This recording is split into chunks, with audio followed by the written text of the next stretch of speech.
예, 오늘부터 우리 금요일에는 성경 신학 강좌라는 제목으로 같이 공부하는 시간을 가지겠습니다. 그래서 이 시간에는 여러 가지 그 주제들을 놓고 할 건데요. 처음에 우리가 다뤄야 될 것들은 구약 개론에 관한 부분을 앞으로 한 10주 혹은 그 이상이 될 수도 있는데요. 구약 성경 전반에 걸친 이 내용들을 살펴보는 시간을 가지겠습니다.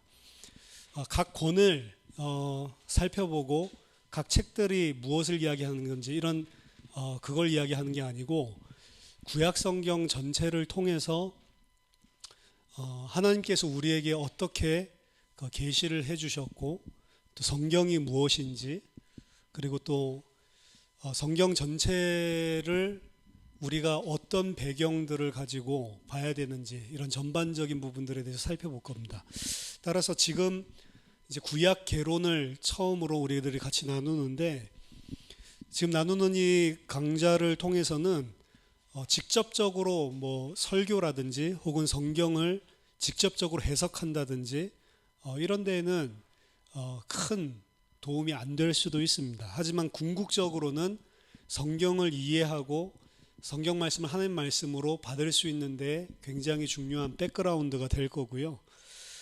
우리가 이 시간 통해서 나누고자 하는 것은 구약 개론을 통해서 구약 성경 이런 거구나 그걸 아는 것보다는 사실 우리도 모르게 가지고 있는 그 세계관이 다 있습니다. 가치관, 세계관들이 있는데 거기에 따라서 사실은 성경도 우리가 모르는 사이에 다 인식을 하고 있고 받아들인단 말이에요. 그래서 구약 성경이 하나님의 말씀이다라고 했을 때 우리는 똑같이 이야기를 하는 것 같지만 각자가 가지고 있는 세계관에 따라서 그 이야기를 다르게 받아들입니다. 따라서 성경이 과연 하나님의 말씀책이냐 말씀이 맞냐라는 이야기를 들었을 때에도 각자 가지고 있는 틀을 가지고 그 말을 하고 있다고요. 이게 지금은 무슨 이야기인지 잘 모르겠지만 계속해서 우리가 공부해 나가면 알게 될 겁니다. 그래서 결국에는 성경을 어떻게 해석하냐, 이 조그만 주해를 어떻게 할 거냐 이런 것들이 중요한 것이 아니고 궁극적으로 우리가 가지고 있는 세계관이 바뀌는 것입니다. 하나님이 성경을 통해서 우리에게 알려주시는 대로 그리고 하나님이 어떻게 행하셨는지를 성경을 통해 살펴보면서 우리 자신이 계속해서 우리가 가지고 있었던 잘못된 세계관을 바꿔가는 것입니다.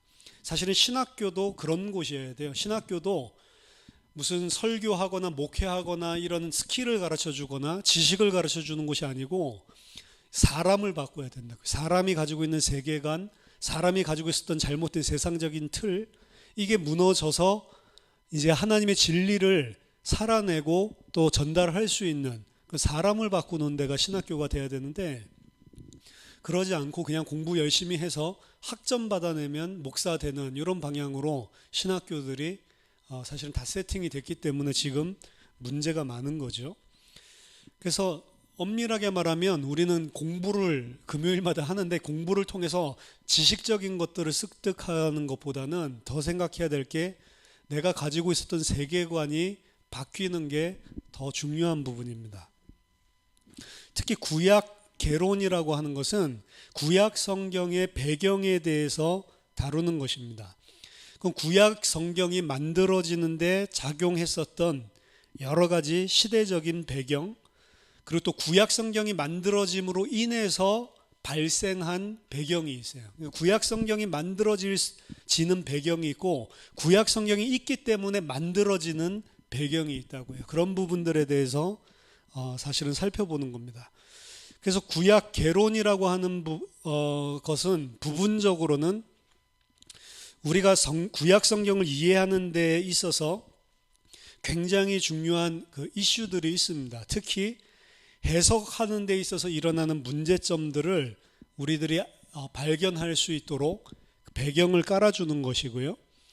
이렇게 우리들이 여기서 제기하는 문제점들은 그냥 하루아침에 생긴 게 아니고 거의 뭐 성경 해석 역사 3000년이 넘도록 계속 있어 왔던 문제이기 때문에 우리가 한꺼번에 해결하거나 쉽게 없어지는 문제가 아니란 말이에요. 그런 부분들을 그게 무엇인지 인식도 해야 되고 또 그런 문제점이 있음에도 불구하고 어떻게 우리가 성경을 바라보는 것이 맞는 것인지 이런 부분들을 좀 깊이 있게 생각을 하는 시간입니다. 그래서 왜 공부를 한다고 그러냐? 학문, 공부라고 하는 것은 하나님의 성품과 동떨어진 것이 아닙니다. 그래서 공부하는 거 싫어하시죠? 공부하는 거 싫어하는 건 하나님의 성품이랑 좀 멀었다 이렇게 생각을 하시면 돼요. 공부를 해야 됩니다. 실용적인 것들 그리고 이론적인 것들 우리는 이렇게 양분화를 시켜서 생각하는 건데 실용적인 거랑 이론적인 것들이 사실은 따로 돌아가는 게 아닙니다. 그래서 많이 우리들이 목회 현장이나 교회에서 이야기하기를 신학과 신앙은 다른 것이다 라고 이야기를 하는데 사실은 같은 것입니다. 내가 가지고 있는 신앙이 어떤 신학 체계를 구체적으로 안 썼다 하더라도 내가 가지고 있는 그 신학을 체계화한 게 신학이란 말이에요. 모든 사람이 다 신학을 가지고 있는 겁니다. 그렇죠. 우리가 내가 가지고 있는 신학, 내가 가지고 있는 신앙이 중요한 게 아니고 성경에서 말하고 있는 올바른 신학, 올바른 신앙이 무엇인지 배워가는 것처럼 학문적인 것들, 공부들, 하나님의 말씀 특히 공부하면서 사실은 우리가 어떤 일들이 있었던 정보들을 얻는 게 아니고 우리 생각들이 많이 바뀌게 돼 있다. 그리고 그 생각은 우리 신앙과 직접적인 연관이 돼 있습니다. 따라서 학문을 하다 보면, 공부를 하다 보면, 특히 성경에 관련된 것들 우리가 공부하다 보면 우리의 영적인 경건, 영적인 부분들이랑 연결이 깊이 돼 있는 것들을 여러분들이 알게 될 겁니다. 일단은 내가 어디에 서 있는지 알면 알수록 감사하게 될 겁니다. 우리가 구약개론을 하지만 신약개론도 해야 되고 그리고 각 본들도 나눠야 되는데 성경을 알면 알수록 지금 이 시대에 내가 어느 자리에 서 있게 되는지 여러분들이 감사하게 될 겁니다. 하필이면 지금 이 시간표에 하나님께서 나를 이 땅에 보내시고 하나님의 계획을 이루시고 있다라는 걸 볼 때 감사하게 돼 있습니다. 또한 내가 이런 것도 모르고 이 자리에 있었구나라고 하는 그 무지함의 소치를 깨닫고 그러면서 또 감사하게 돼 있다고. 야, 이런 것도 전혀 몰랐는데 사실은 이런 은혜로 하나님이 나를 이 자리에 인도했구나라는 것을 알게 될 겁니다. 그래서 우리가 성경에 대해서 공부하고 신학에 대해서 공부하면서 사실은 어떠한 대학자라도 깨닫게 되는 것은 겸손입니다.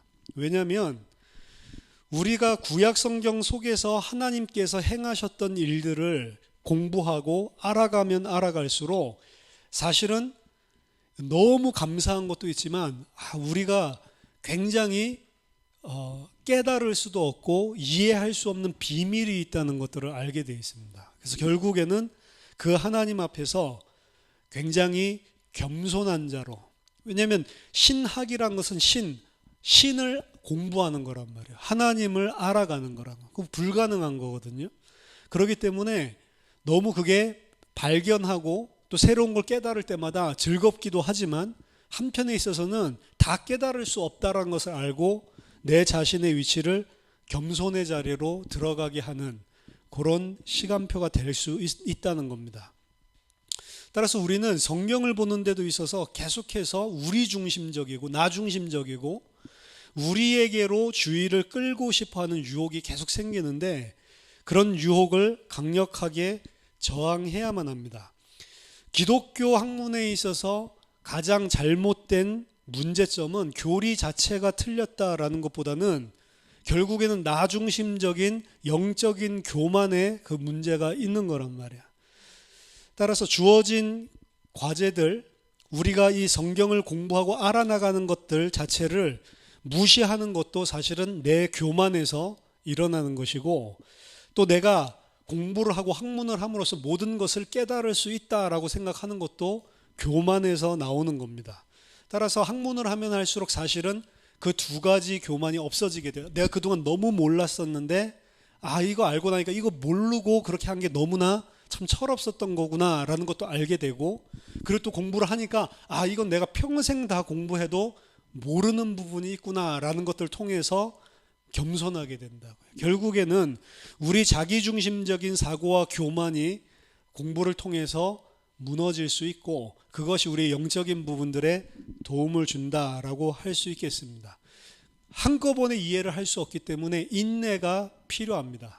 그래서 인내라고 하는 것은 기독교인의 삶의 중요한 표지 중에 하나인데, 성경을 대함에 있어서도 함부로 내가 예단하고 내가 생각한 걸로 잘라내는 것이 아니고, 모르는 것은 모른다고 인정하고 모르기 때문에 알아가기 위해서 겸손하게 무릎 꿇는, 그리고 그것을 정말로 알기 전까지는 안다고 교만해하지 않는 그런 인내라는 부분이 필요하다고요. 그래서 우리가 구약개론을 공부하면서 구약 전체적인 배경들, 그리고 왜 구약을 어떻게 하나님께서 우리에게 성경, 하나님의 말씀으로 주셨는지 이런 부분들도 깨닫고, 구약 전체를 해석함에 있어서 어떤 부분들이 작용을 해야 되고 어떤 부분들을 염두에 두고 해석을 해야 되는지, 이런 전체적인 것들을 다 살펴볼 겁니다. 그래서 굉장히 유익이 될 겁니다. 재미는 없습니다. 근데 시간이 지나면 유익이 될 거고, 제가 장담할 수 있는 것은 뭐 10시간이 될지 구약 개론 다루는 게, 혹은 그 이하가 될지 그 이상이 될지 잘 모르겠지만 차근차근하게 살펴볼 건데, 끝나고 난다면 여러분들이 이 개론 수업이라고 하니까 이 개론 강의를 듣기 전에 생각했었던 것보다는 엄청나게 폭이 넓어져 있을 겁니다.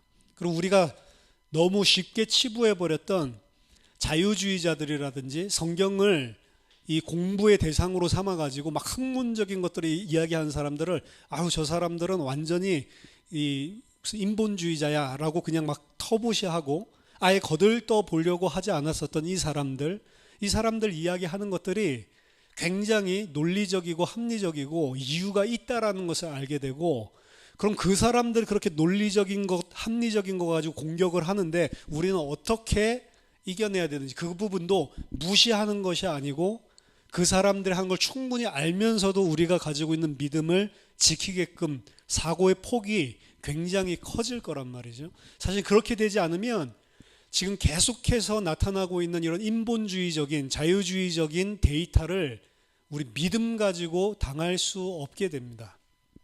그래서 어떻게 보면 나이 많이 드신 분들도 굉장히 도움되겠지만, 앞으로 뭐 이 강의를 누가 듣게 될지 모르겠지만 청년이나 대학생들 혹은 청소년들이 만약에 여기에 대한 지식을 가지게 된다면 상당히 믿음을 지키고 또 우리가 그 믿음을 가지고 살아가는데 흔들리지 않는 견고한 이런 도움이 될 거다라고 생각을 합니다. 그래서 여러 가지 이야기들이 나오는데요, 복잡하다고 생각하지 마시고 하나하나 천천히 말씀드릴 거니까, 단 하나는 이게 제가 신학교에서 구약개론 강의했었던 것들 내용을 토대로 하기 때문에 그때 수업을 들었었던 학생들의 이야기를 들어보면 중간에 한 번 놓치면 그 다음부터는 절대 못 알아듣는다라는 평이었습니다.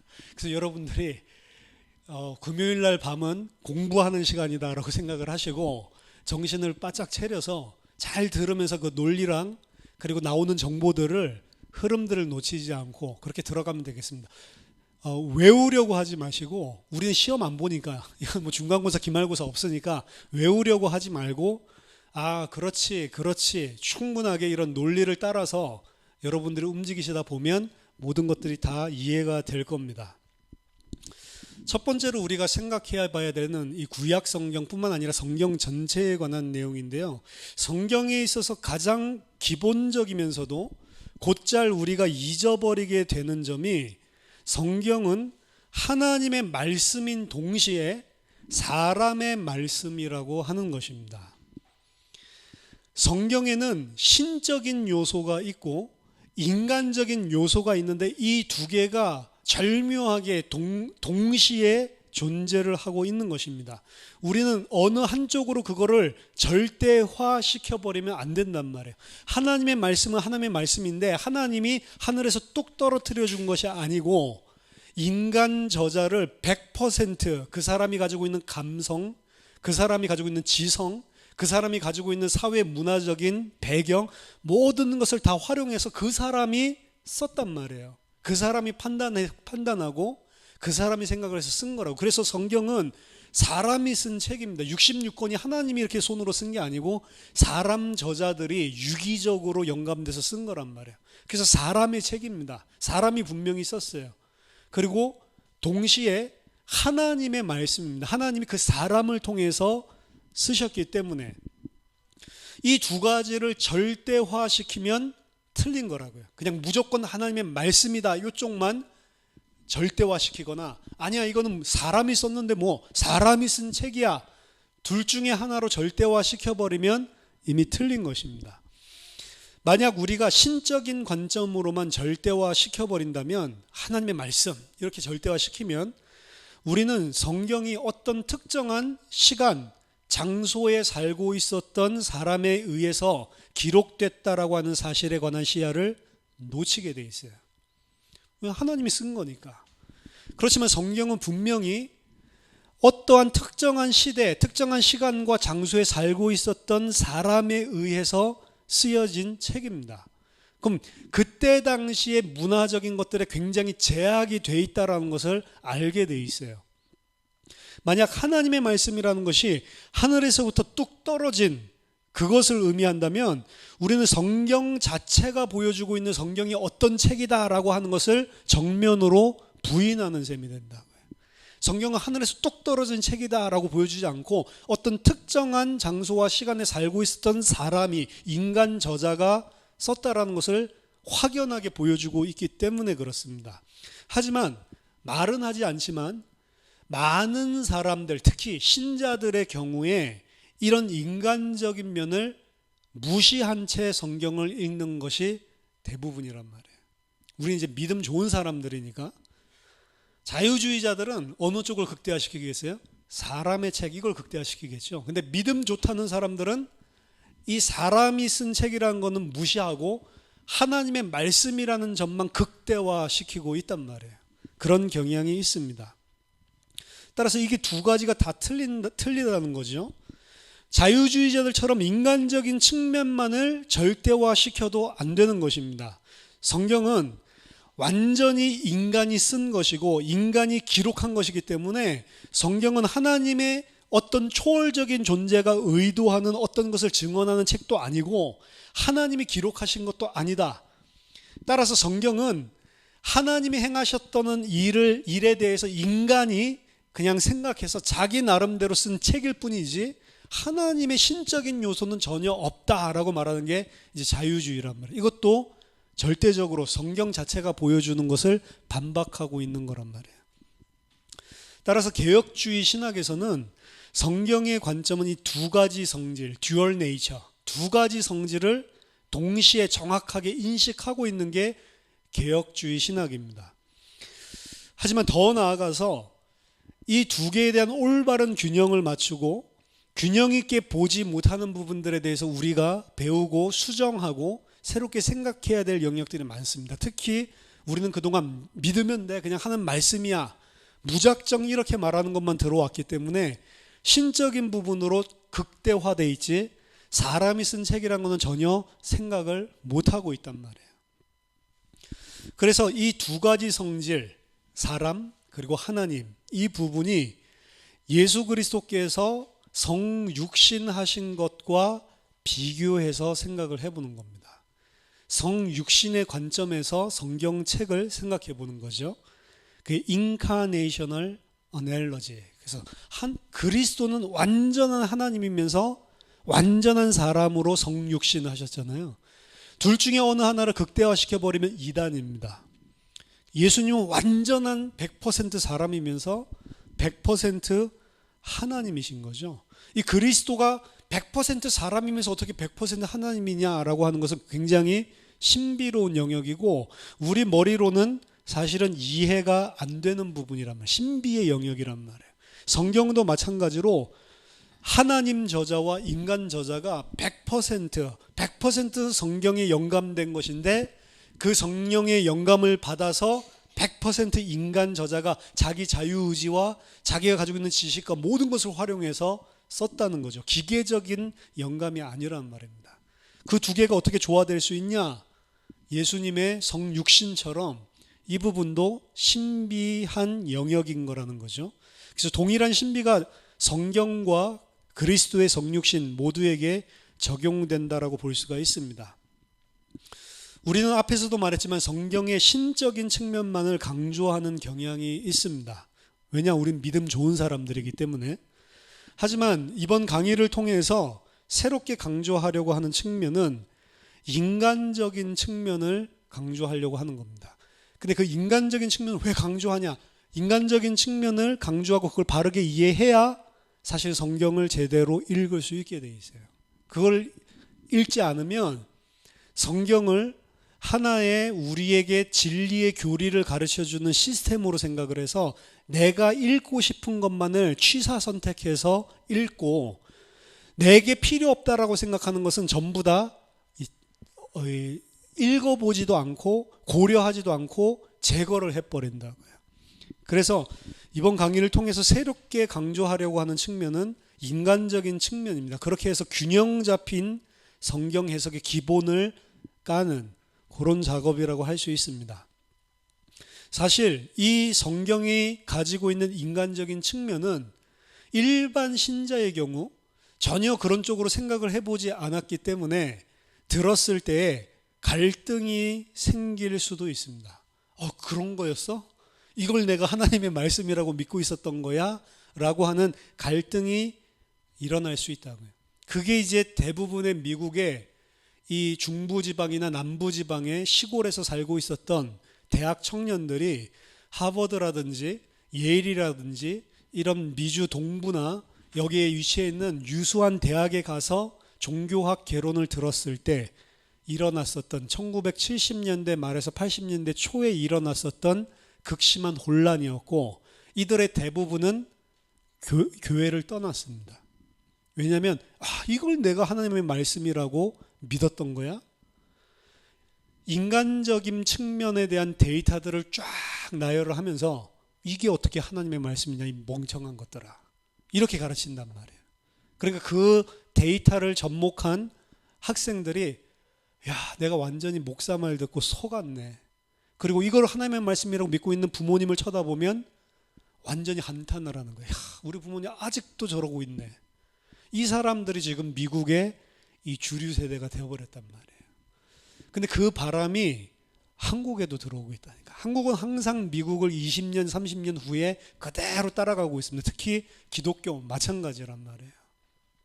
그렇기 때문에 얼마 안 있어 우리 청소년들과 대학생들이 겪게 되는 데이터들이고 그리고 그런 측면을 몰랐을 경우에 무조건 믿는 광신자 혹은 사이코로 내몰리게 돼 있다고요. 그래서 믿음을 흔들리고 저버리는 사람이 많아요. 왜 그게 그러냐면 이러한 인간적인 측면을 믿는 사람이 그 인간적인 측면을 이런 두 가지 하나님의 말씀, 사람의 말씀 요 관점에서 풀어주지 않고 무조건하고 사람이 쓴 책이지라고 하는 관점에서 풀어줬기 때문에 그렇습니다. 그래서 이러한 부분들은 많은 사람들의 경우에 그냥 믿어, 덮어놓고 믿어라고 하는 영역들이 지금 대부분이란 말이에요.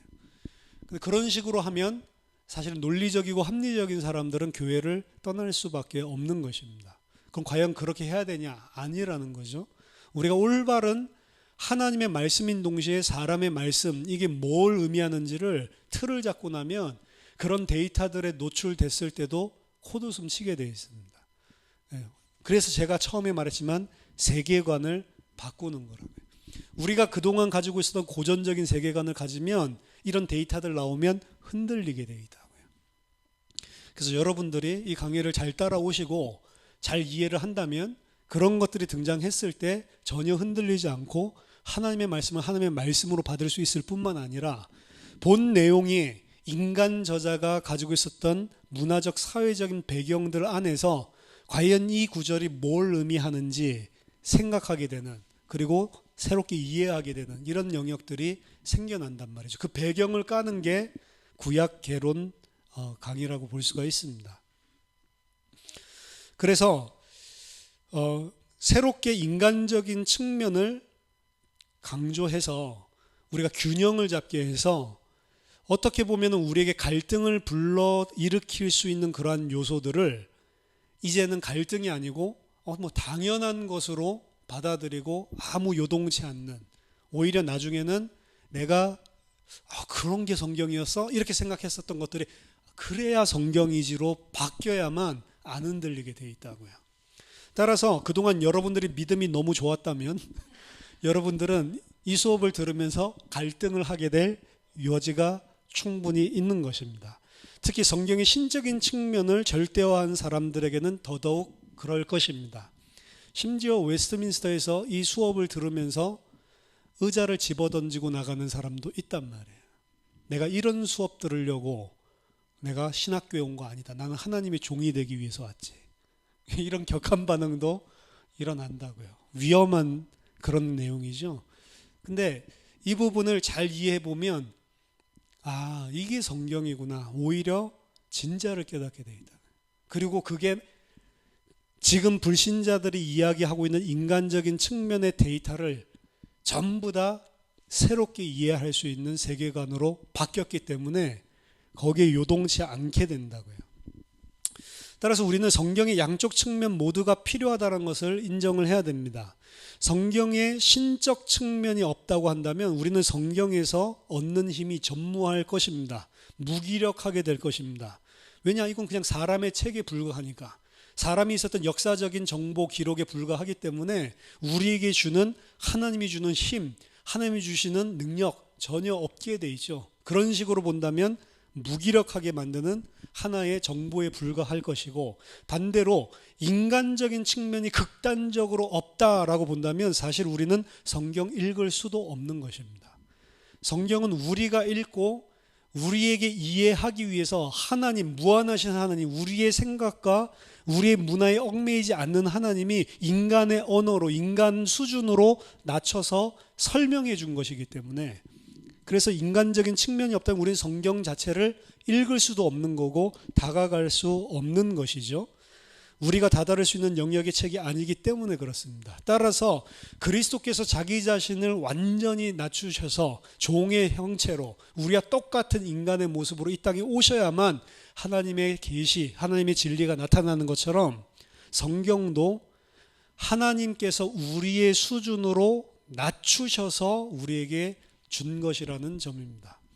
따라서 성경 안에는 하나님을 알 수 있지만 하나님을 우리 수준에서 알 수 있는 영역으로 낮춰서 보여주신 것이지, 성경을 100% 깨닫는다고 해도 그게 하나님, 정말로 진리의 하나님 우리가 100% 안 것이 아닙니다. 또 더 중요하게 우린 100% 이 성경 자체도 알 수가 없는 것이고요. 자, 그러면 성경에 이런 인간적인 측면이 있다라고 했는데, 성경에 과연 인간적인 측면, 인성이 있다라고 하는 것은 도대체 어떤 부분이냐? 첫 번째로 생각해 볼 게 시브리어라고 하는 언어 자체입니다. 구약 성경은 여러분들이 잘 아시겠지만 시브리어와 아람어 두 가지 언어로 쓰여 있습니다. 아람어는 다니엘서라든지 에스겔서 일부에서만 사용했는데 일부 그 아람어를 제외하고는 거의 90% 이상이 전부 다 시브리어라고 보시면 됩니다. 시브리어로 기록되었다라는 것 자체, 우린 지금 시브리어를 말하는 사람 혹은 읽고 이해하는 사람이 거의 없습니다. 이 사실은 시브리어를 사용하고 있었던, 이 언어를 사용하고 있었던 세계의 인류 역사 가운데, 그러니까 어떤 한 특별한 시점에 특별한 장소에서 사용됐던 인간의 언어였고, 그 언어의 특성을 그대로 구약 성경은 가지고 있다라는 거예요. 이게 벌써 인간의 언어, 그리고 한 지역에, 그 지역에 하나님 말씀하실 때 사용하고 있었던 언어를 활용해서 하나님께서 계시해 주셨다라고 하는 거죠.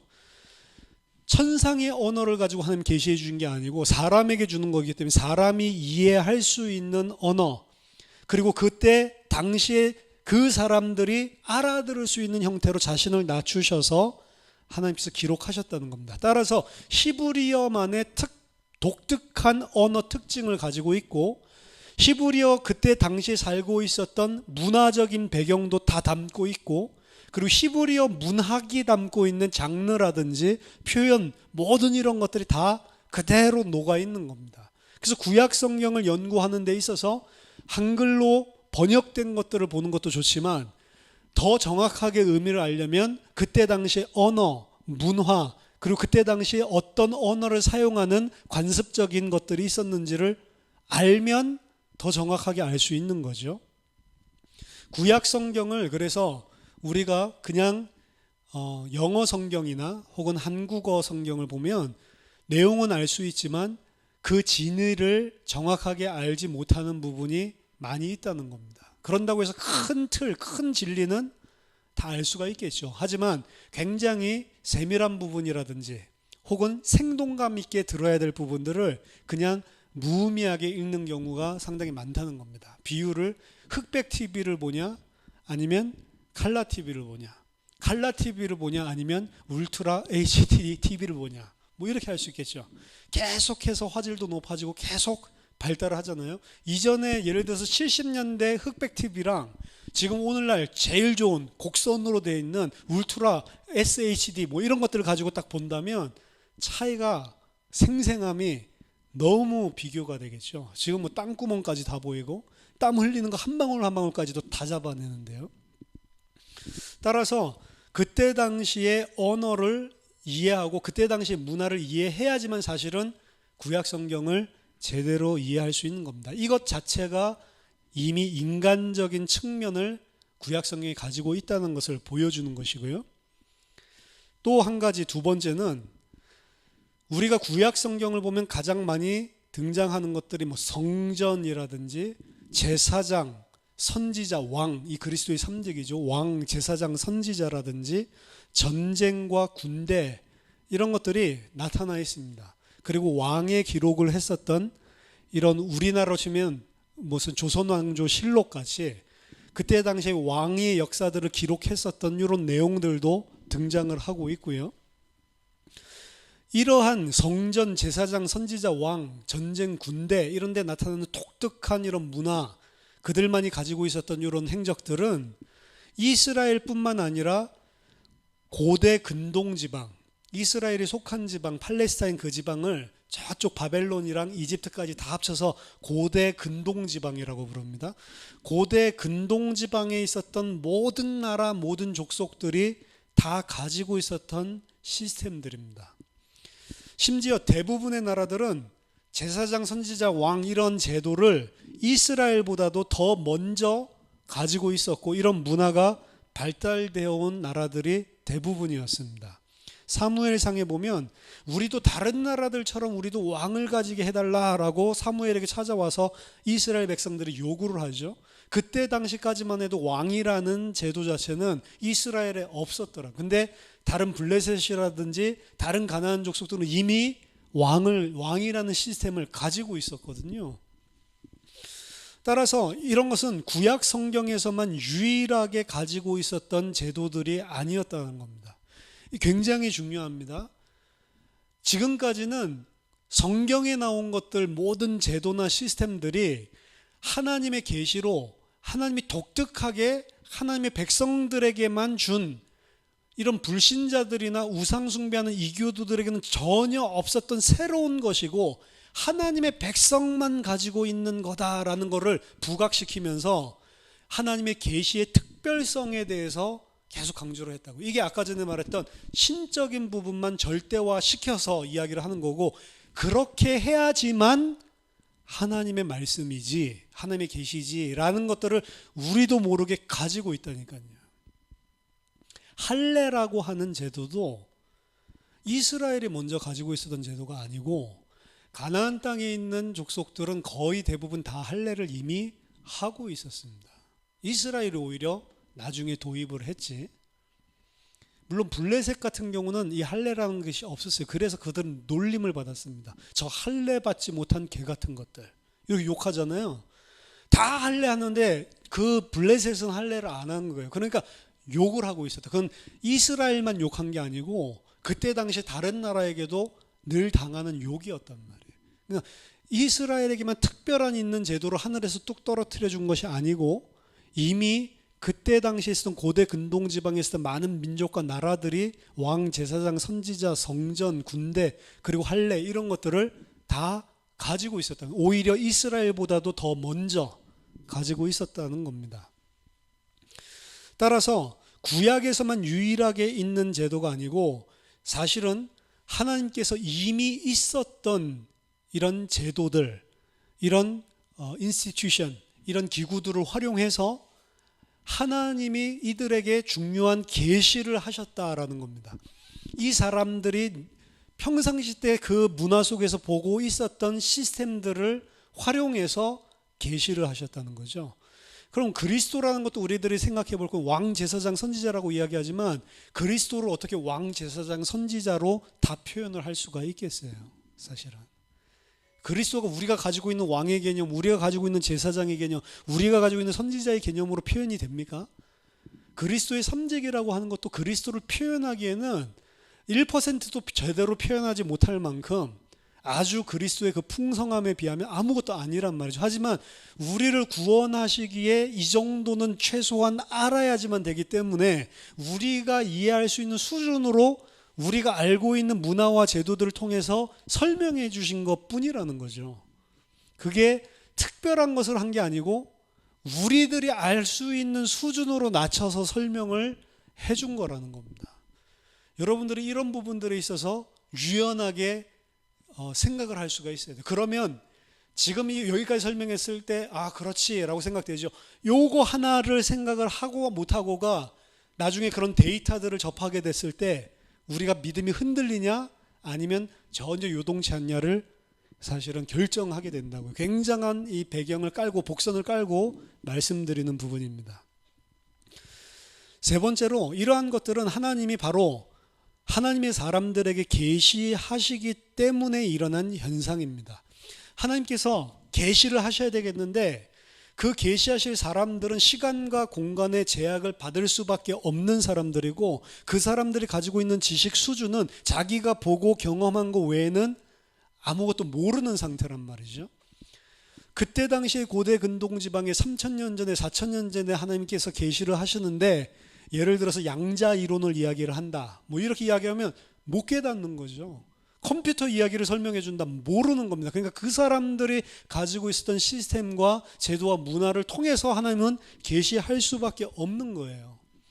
특정한 시간, 장소, 문화의 영향을 받으면서 그 속에서 사람은 뭔가 새로운 지식을 인지한단 말이에요. 우리도 우리 수준에서 이야기를 해줘야 아는 것입니다. 오늘날 똑같은 시대와 장소, 시간에 살고 있어도 예를 들어서 무슨 어떤 분야의 박사가 자기의 전문적인 분야를 우리 앞에 막 3시간 동안 강연을 한다. 너무 쉽게 설명을 해도 반도 못 깨달을 사람들이 많다고요. 그렇죠? 그 사람은 어떻게 설명을 해줘야 됩니까? 꼭 반드시 설명해야 되는 내용이 있다고 한다면 자기가 쓰는 전문 용어로 설명을 안 해주겠죠. 이 사람들 수준에 맞게끔 그리고 이 사람들 꼭 알아야 되는 내용 정도로만 간략하게 설명해 줄 거 아닙니까? 그거라는 거예요. 하나님도 우리가 어떤 사실을 인지하고 지식 정보를 담기 위해서는 내 수준에서밖에 못 깨닫는다고요. 내 수준은 어디에? 내 경험과 내가 살고 있는 시대, 문화, 언어 여기에 갇힌다고요. 하나님께서 너무 답답하시겠지만 그 사람이 이해할 수 있는 수준의 영역에서만 계시를 하신다는 겁니다. 우리가 받는 계시는 그렇게 받는 거예요, 사실은. 따라서 하나님은 우리를 계시하시기 위해서 우리를 하나님이 계시는 천상의 영역으로 불러들여서 우리를 업그레이드 시켜가지고 계시를 하시는 것이 아닙니다. 거꾸로 하나님께서 자기 자신을 계시하시기 위해서 우리 수준으로 내려오시는 거란 말이에요. 이게 복음이죠. 하나님 수준으로 올라와라. 그게 아니고 우리가 못 올라가니까 하나님이 우리 수준으로 내려오신 것이죠. 그게 계시라고 합니다. 그래서 그걸 하나님 자신을 낮추신 계시, condescending revelation. 하나님 자신이 우리 수준에 우리의 눈높이로 낮추셔서 계시하셨다라고 하는 겁니다. 따라서 이 하나님의 낮추신 계시는 언제든지 우리 사람 그 말씀을 받는 자의 상황의 배경 속에서 주어지게 되는 것입니다. 구약 성경의 계시에 있어서 그것이 그 주어진 환경과 관련해서 유일한 것이 아니고 그때 고대 근동지방에 있었던 많은 족속과 나라들에 이미 있었던 것들이다라고 하는 것은 굉장한 계시 방법의 본질이라고 할 수가 있습니다. 따라서 하나님은 사람들에게 말씀하시되 그들이 살고 있는 세계에 완전히 친숙한 방식으로 하나님이 계시할 수 있는 내용을 알려주신다. 그들이 친숙했던 왕, 제사장, 선지자, 성전 이런 시스템을 통해서 하나님께서 알리셔야 되는 본질적인 내용들을 알려주시는 것입니다. 이게 굉장히 중요한 첫 번째 포인트라고 볼 수가 있습니다. 자, 그러면 오늘 좀 그 구약 성경이 쓰여졌던 히브리어에 대한 부분들, 이런 부분들을 좀 살펴볼 건데, 성경은, 구약 성경은 쓰여진 언어가 아까도 말씀드렸지만 히브리어입니다. 그러면 이 히브리어라고 하는 특별한 언어의 특성도 있을 것이고, 히브리어가 우리가 가지고 있는 자료들을 가지고 언어의 변천사들이 쫙 다 있단 말이에요. 이 히브리어가 쓰여진 문헌들 가운데 가장 방대한 분량을 가지고 있는 문헌이 우리가 가지고 있는 구약 성경입니다. 물론 성경 외에도 성경 외적인 히브리어가 쓰여진 텍스트들이 존재를 합니다. 예를 들어서 게젤 칼렌다라고 해가지고 학교 어린이가 BC 10세기 정도에 문자 쓰는 연습을 한 거예요. 히브리어 문자 쓰는 연습을 한 것으로 추정되는 이런 짧은 텍스트, 이런 것들이 성경 외에 존재하는 거예요. 거기는 연간에 농사를 지을 때 일어나는 이벤트들이나 이런 것들을 우리들이 찾아볼 수가 있는 겁니다. 또 사마리아에서 BC 8세기에 발견된 이런 토기 조각, 파편들, 이런 데에 이제 쓰여져 있는, 그 토기 조각이라고 하는 것은 이런 토기에다가 옛날에는 뭐 종이가 없으니까요, 글을 써가지고 그거 뭐 영수증으로 발행하기도 하고 토기를 사용했다고. 거기에 쓰여진 토기 조각들, 행정적인 것, 영수증 뭐 이런 것들이 발견되기도 했습니다.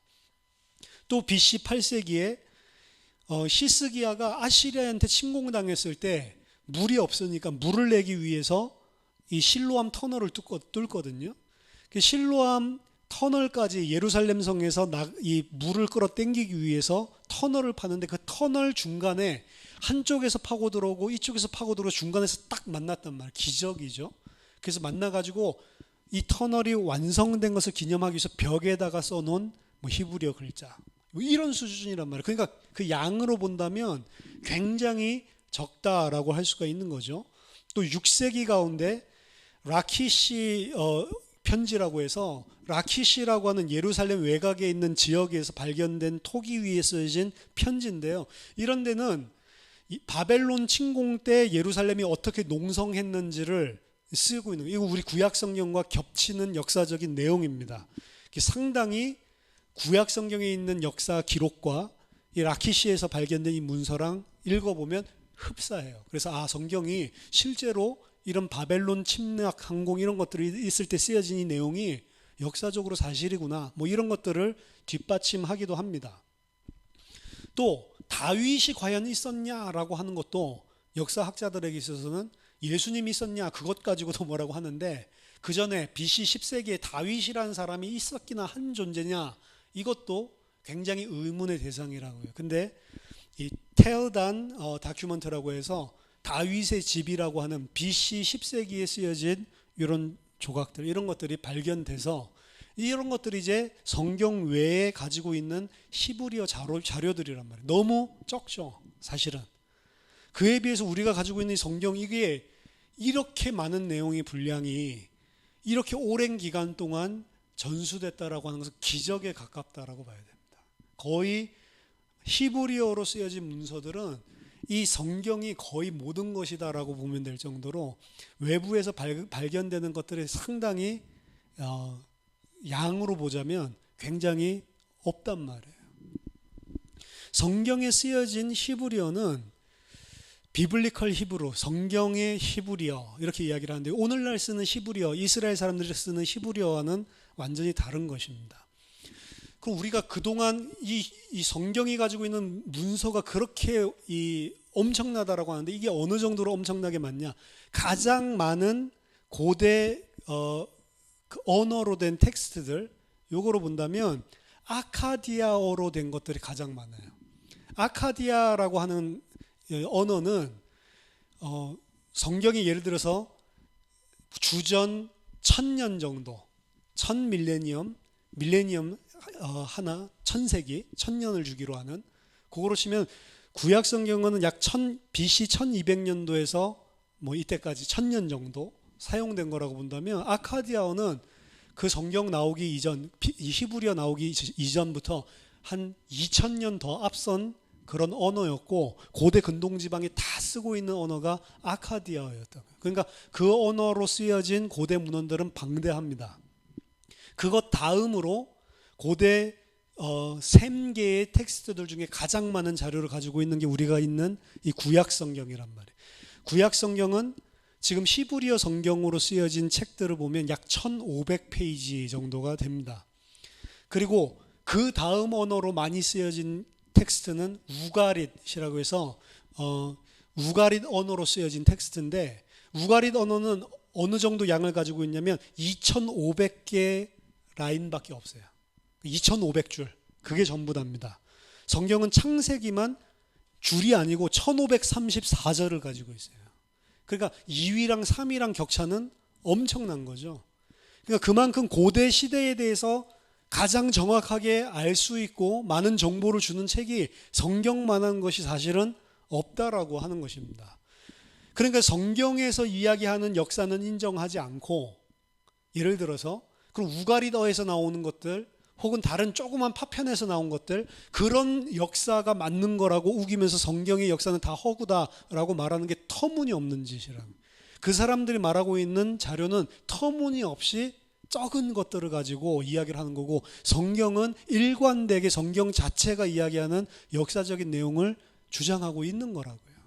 근데 성경은 거짓 역사책이다라는 딱 기준을 가지고 요거 무슨 톡이 하나만 나오면 거기에 쓰여진 것들이 맞는 거고 성경은 다 틀린 거다. 이런 식으로 왜곡을 하고 있는 게 실제 현장이란 말이죠.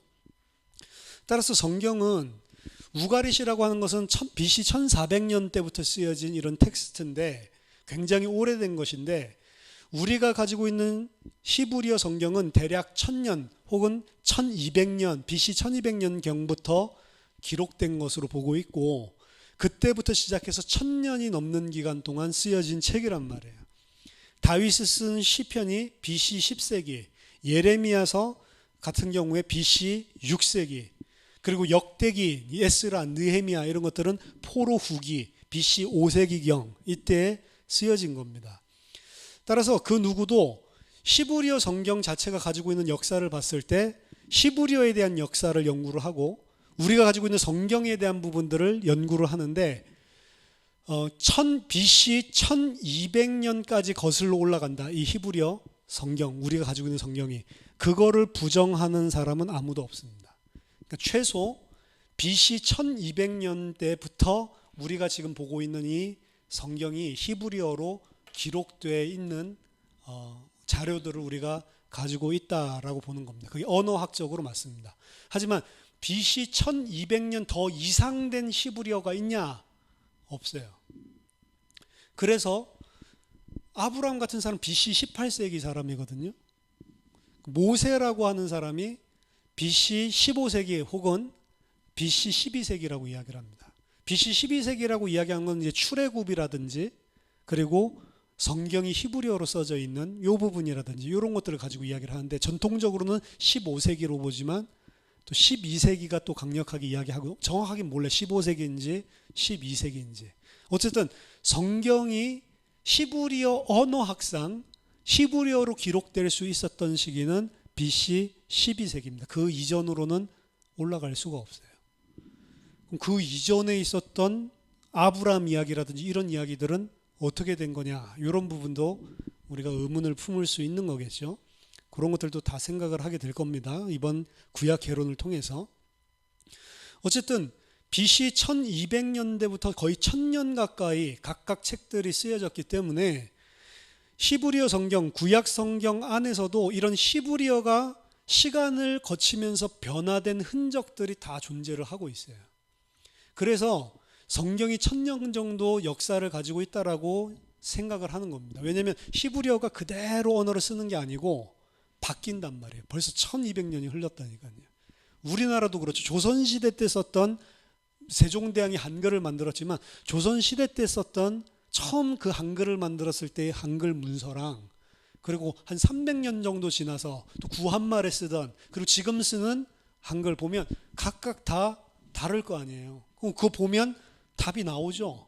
비교해 보면. 그것처럼 히브리어도 이 언어의 변천사를 갖다가 쭉 이 언어학자들이 정리를 했단 말이에요. 근데 그 언어의 히브리어라고 하는 게 변천되는 과정이 5개로 나누는데, 그 중에 초기에 3가지 형태가 다 구약 성경에 나온다고요. 그러면 구약 성경 중에서도 이 부분은 이 첫 번째 발전 단계에 있었던 그 언어고, 이거는 한 중기 단계의 이거고, 이런 식으로 문서 분류가 가능해지겠죠.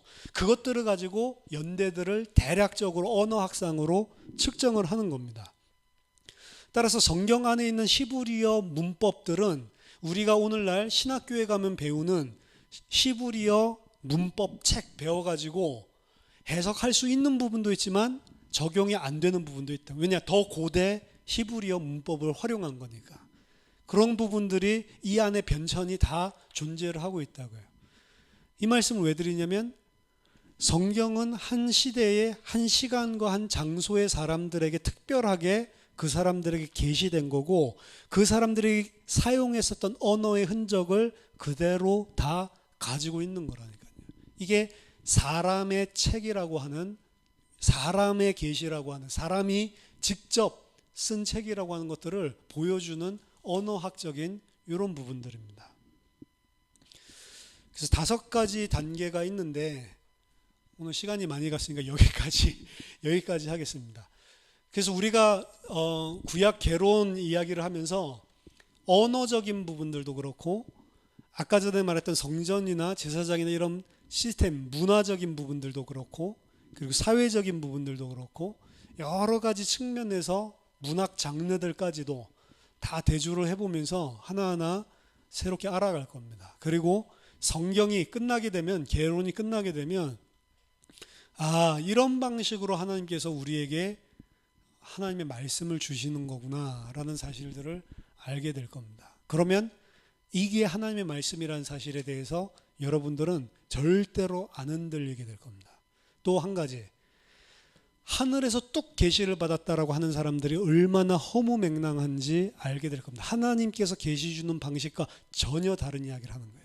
특히 오늘날에도 계시 받았다고, 직통 계시 받았다라고 하는 사람들이 있죠. 하나님이 계시하시는 방법과 전혀 틀린 이야기입니다. 하나님은 그렇게 계시하시지 않습니다. 하나님은 하나님의 것을 가지고 우리를 뚫고 들어오는 게 아니고, 뚫고 들어오시되 우리 것으로 낮추셔가지고 뚫고 들어오신다. 우리 수준으로 알게끔. 그 안에 하나님의 사랑이 사실은 숨어져 있는 겁니다. 너무 인간적인 티가 많이 나는데요, 그 인간적인 티가 많이 나게 한 게 하나님이 자기를 낮춰서 우리를 살리려는 하나님의 사랑이라니까요. 사실 우리가 사랑하지 않으면 절대로 안 낮추죠. 그래서 성경을 통해서, 또 구약 개론 강좌를 통해서 우리 성경을 더 깊이 이해하고 바른 성경을 해석할 수 있는 그런 기본적인 틀을 가지게 되는 그런 좀 유익한 시간이 되기를 바랍니다. 금요일은 공부하는 날로 기도하겠습니다. 하나님 은혜를 감사드립니다. 오늘부터 우리가 구약 개론 전체를 통해서 하나님의 계시와 또 성경을 이해할 수 있는 배경적인 내용들을 하나씩 공부합니다. 하나님의 말씀을 하나님 주신 대로 알 수 있는데 도움이 되고 유익이 되는 시간이 되게 하여 주시고, 그 말씀을 계시하기 위해서 하나님께서 베풀어 주신 사랑을 깨닫고 정말로 하나님께서 주신 그 계시를 그대로 받고 이해할 수 있는 그런 하나님의 백성으로 준비되는 시간 될 수 있도록 이 시간 함께하여 주시옵소서. 예수님 이름으로 기도하옵나이다.